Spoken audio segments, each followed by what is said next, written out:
Hi, welcome back. I'm so excited to introduce to you my latest podcast episode recorded with Amy Cox. It's all about menopause skincare. We will be talking about the type of changes you can expect, why that happens, and the sorts of things that you can do about it that actually work. If you sent in a question to be answered, then that gets discussed in this episode too. And this is the first time that I recorded with someone in with me as opposed to doing it all online. And we had a lot of fun. So there's a few giggles in there. And I think that comes across in this episode too. So I hope you enjoy it as much as what we did. So if you do, please give it a like. And if you'd like to see more like this, then please make sure you subscribe. Cheers. Welcome to Transform Your Menopause with me, Julie, and today's expert guest, Amy from Amy Cox Face and Body. Welcome. Hello, thank you for having me. So I've been really looking forward to recording this with you. That's very nice to hear. Yeah, I think that skincare around menopause is a priority for a lot of women around this time of life. So for me, it was probably one of the first things that I saw changing. I'm really looking forward to getting your insights and your expertise in all of this because there's a lot of information out there on old Dr. Google. So getting it from the horse's mouth will be quite shock. Yeah, that's even worse. Yeah, it'll be really interesting. Okay, so before we start, let me tell you a little bit about Amy. So Amy has always believed that skincare is more than just lotions and potions. It's about understanding each unique face, embracing quirks, and unlocking the confidence that lies within. She has a 20-year clinical background as a physiotherapist and is working towards her level 7 qualification in aesthetic practice. Is that how you say it? That's how you say it. This whole clinic is built around science and understanding the anatomy of the face and skin. And her secret weapon is a good consultation, always. Yeah. Really listening and understanding what your concerns and goals are, which help her put together a treatment package that is designed around you. Okay, so also actually before we dive in, if you listen to the end, there'll be a code for you to get a 10% discount off a first appointment with Amy. So make sure you listen to the end.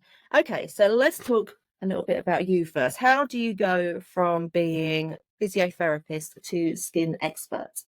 That's an interesting one because it's a bit of a different journey to what a lot of people do. A lot of people either are a skin expert first or they're a nurse and they go into skincare. I think for me, I've always been into skincare. Grandma's fault. She loved skincare. She loved everything to do with beauty and anything like that. You do have lovely skin. Famous story, when I was about 5-year-old, I got lost in Phoenix and she found me beauty carousel. A bit of a bit of a family tale. So yeah, it was destined from the start. So physio I love because I love helping people to feel better, helping them to feel better about themselves and their mood. And I worked a lot when I was a physio post-operatively. I worked a lot with ladies who'd had breast reconstructive surgery, so I've done a lot of scar work. So I already had, albeit not on the face, a real interest in scarring and how it is the body in other areas. So it was during the pandemic, and I was working in the hospital, and we wear masks all the time, and my normally really good skin was not very happy at all. And I ended up developing loads of like milia along here where the masks were and just really congested. So I switched up my skincare routine and I started reading into it a little bit more, so that I'm more into it. And then I decided after goodness knows how many years of clinical management and working in a hospital that I didn't want to do that anymore. So, and how old was you then when you did that? about 37. So again, that kind of career change like thing is quite common, isn't it? About that kind of in your time of life. Yeah.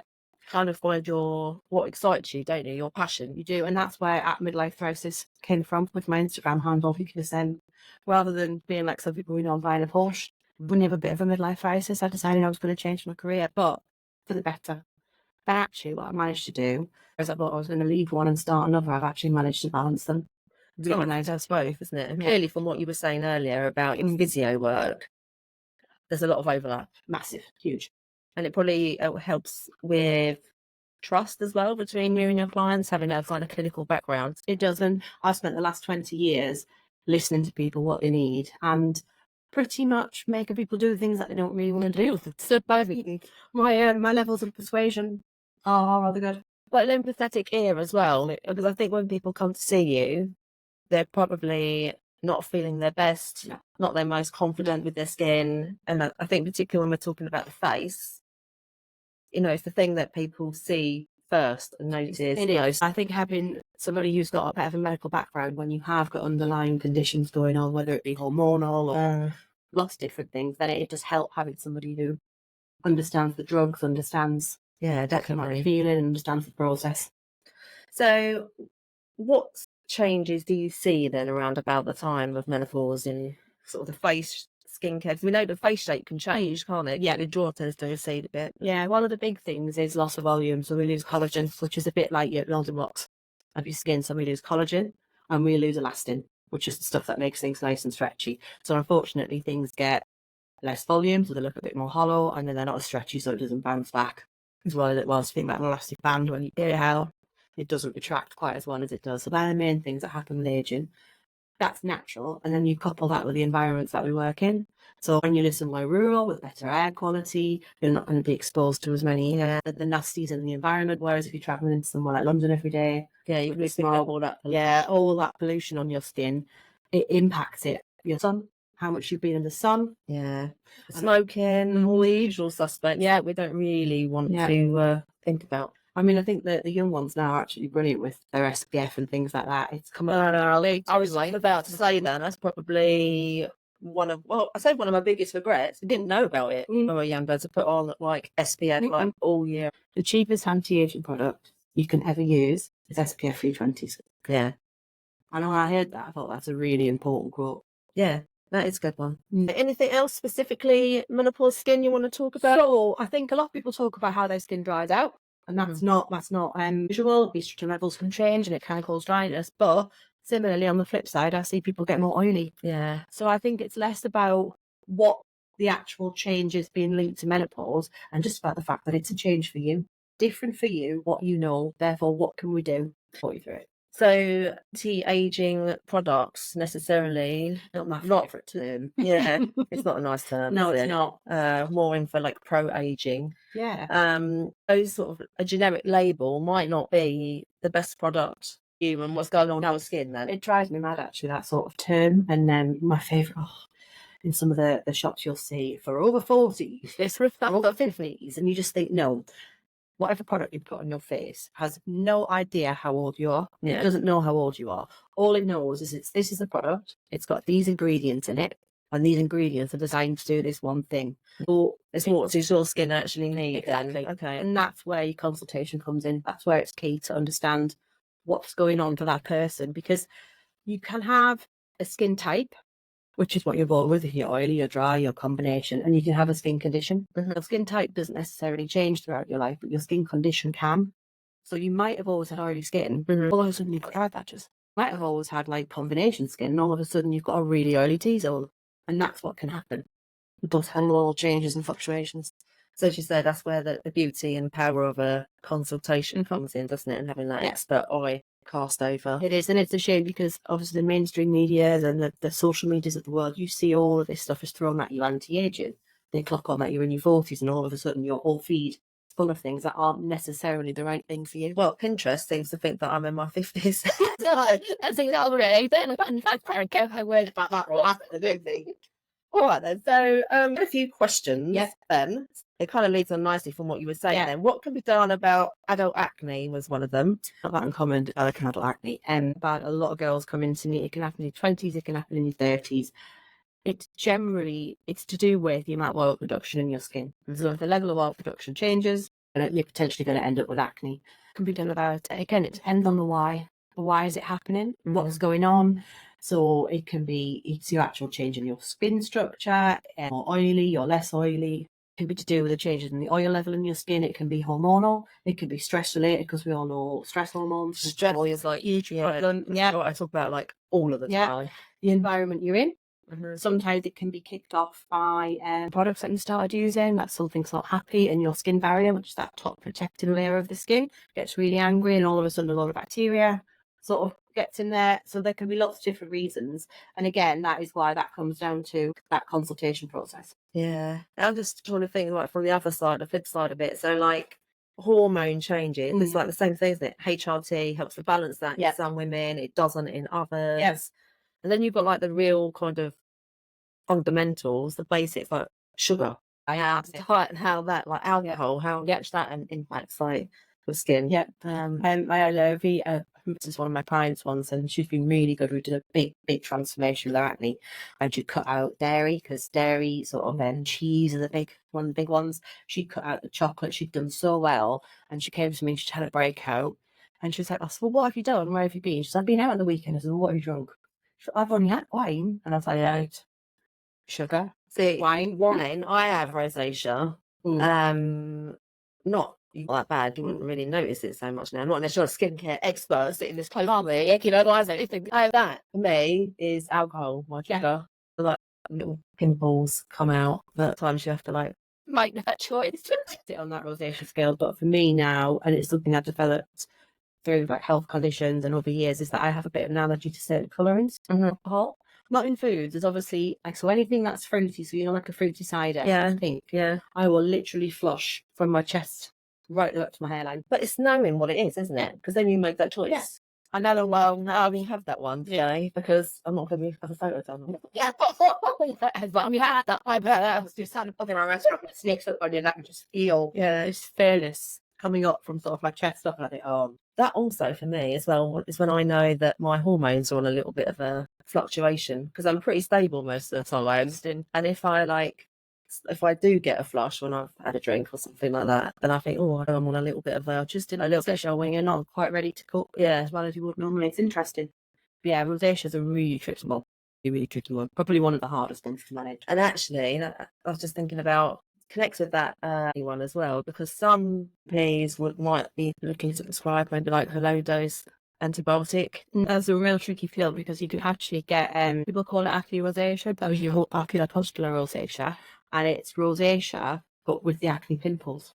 So if you try and treat that like you would acne, you're actually going to end up making it worse. So it's a real tricky one. And I'm not mega keen on that either from the perspective of gut health, because we know how gut health is interlinked with everything. You need to keep the antibiotics for when they're exactly. You need, exactly. Yeah, to be able to treat those kind of skin complaints, I think with this kind of treatments that you're talking about, and getting the basics of your diet, and drinking enough water, and all those kind of things. And I'm really nice. It's also knowing the limitations of what I can do. So it's like, we will try this, but if someone comes to me and I think actually this needs to be seen by a dermatologist and it needs medication, then that's what we'll do. Because there are times when that is completely appropriate, but it's got to be. But that's the mark of a clinician or practitioner, isn't it? I was having that conversation with someone earlier today. That actually sometimes when you're approached by people, I know I did. I say, well, actually, no, I'm not best placed. And sometimes I say no more than I say yes, because I want people to get better. And I'm not that person to get them better. Yeah, you want to be able to do a good job. But 9 times out of 10, I know somebody who can help us. I know, I've got a good little black monk of a crumble you can go to. Yeah, skin to broken ankles. I mean, that's the one. All right then. So we've got 2 other questions, but we were saying that they're quite similar, overlapping their answer. So I'll tell you what both the questions were. So it was, I feel like I need to think about collagen, but I have no idea where to start. Yeah. And then the other one was, why is it that as we age, our skin becomes duller, and is there anything to tackle it? So one of the reasons it becomes duller is because we do lose collagen and we do lose elastin, and we use that fancy youth of our face. There are things we can do to help that, depending on where you want to go with it. There's lots of different options, and not something I'm looking for every option now, but it's something that you would discuss a consultation. But generally, the loss of that collagen, the loss of that elastin, the damage from the sun, the environment, all of those things over the years take their toll. So it looks duller, or it looks more dull. Collagen is really important. It's like I said before, it's like the building blocks of our skin. And if we can regenerate and get this collagen levels a bit higher in the skin, then we're a winner. So, which brings me on to my birthday, which is collagen drinks. Not a fan of. No, not a fan. I know. But don't get me wrong as well. I don't just sort of look these ideas out there. I've actually tried loads. I've tried cheap ones, expensive ones, and they've made no difference. And when you look at the science behind it, it doesn't really work. You can't. Like that. It's like, I mean, it's all about collagen. But I cannot ingest collagen and expect it to help our skin. In the same way, we can't put a moisturizer cream on that's apparently got collagen in it help it. Think it's going to help our skin have more collagen in it. Firstly, the collagen molecules far too big to get through that top layer of the skin. So what you've probably got is a really nice moisturiser. Yeah. And if it Very works, expensive one. but if it works for you and you like it and it does the job, then fine. But it's not getting collagen into your skin. Only way to stimulate collagen is to stimulate the cells that produce it, and they're called fibroblast cells, and they sit in your skin. And there are a few ways we can do that. One of the main ones, and probably my favourite, is through microneedling. Oh, okay. So we stimulate the skin and we stimulate fibroblast cells, and that encourages collagen production. Okay. So microneedling. Another one we can use is radio frequency, and again stimulates the same skin cells. And they're sort of more advanced skin treatments, is what I'd call them. Okay. So they're a little bit invasive, but they're not injectable treatments. And then the next step up would be like skin boosters, polynucleotides, those type of treatments like Profilo. Okay. 70 high, those kind of things. They're actually biostimulators, so they're designed to hydrate your skin like an injectable moisturizer, but they'll also stimulate collagen production. So the only way we're going to get collagen into our skin is by doing something to it. Yeah, it's like with the whole supplement side of it, collagen. It's like your body is not, it's going to use it where it needs it first. It is. People think they're having a supplement that is collagen. Yeah. Like, well, it's essentially protein. Your body needs protein for all these other things. Yeah, exactly. Skin is although the skin's your biggest organ, it's the least priority when it comes to things like that. So hair, people ask me out about hair. It's like water. Everyone says, if you've got problem with your skin, drink more water. Drinking water on its own is not going to fix your skin. Now, if your whole body's more hydrated, you're healthier, that's going to help. But you're not going to fix a skin problem by simply drinking water, because that water is going to be taken everywhere else in the body first before it gets to your skin. So I think we have to be realistic. But again, a lot of it comes down to how this stuff's marketed. It's really cleverly done. There was listening to a podcast, it was ages ago actually. I'm trying to think which one it was. Actually, probably better off not naming the brand. It's a very popular brand, like collagen supplement, and the statistics that they use in their product isn't even about their own product. It's about a particular ingredient. Yeah, The product. it's at the Wild West out there when it comes to advertising something. So it really is. But it's like anything. The only supplements really that have got a lot of sort of evidence and research behind them for skin is some of the supplements for gut health in relation to acne. But that's because we know the inflammatory process of acne has a lot to do with gut health, and we've talked about that. And so there's that. But at the same time, a lot of skin specialists will offer different supplements, and they'll have that they will advise on things.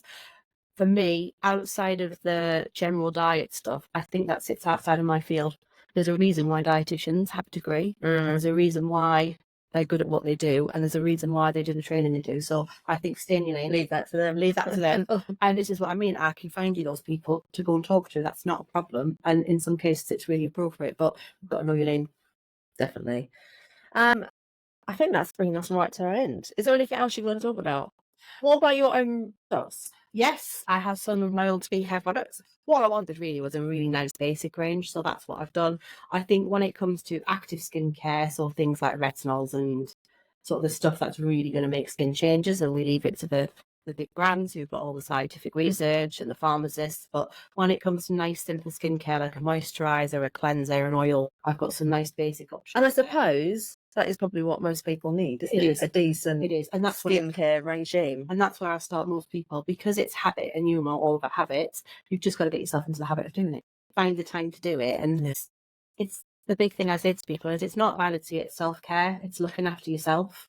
So what's the important things then? What do people need to be doing every morning, every night then? If you don't do anything else, you need to cleanse your face. So basically you need to wash it. At least in the morning, at least at the night. And when you're out and about in the daytime, you need to wear an SPF. If you do nothing else, do those two things for me. Nice. That's a nice way to end it then. There you go. Leave it there. Thank you very much. Thank you, Amy. So here we have it. So much valuable information there for us to take away and put into action. If you want to see Amy or learn more about Amy, you can find her on Instagram as Midlife Crisis. If you want an appointment, she's based in Braintree, so you can go see her there. I've got a big car park. And go. Park is not a problem. For listening to the end, you get a bonus, so you can get 10% off a first appointment with her. Just when you're booking, just make sure you mention Essex Menopause Coach, and then that's it. So as always, I'll put all the links that you need into the description box at the end. Your feedback, so leave any comments. If you enjoyed this episode and never want to miss another one, make sure you subscribe. Thanks for listening. Hey. Thank you. Thank you very much.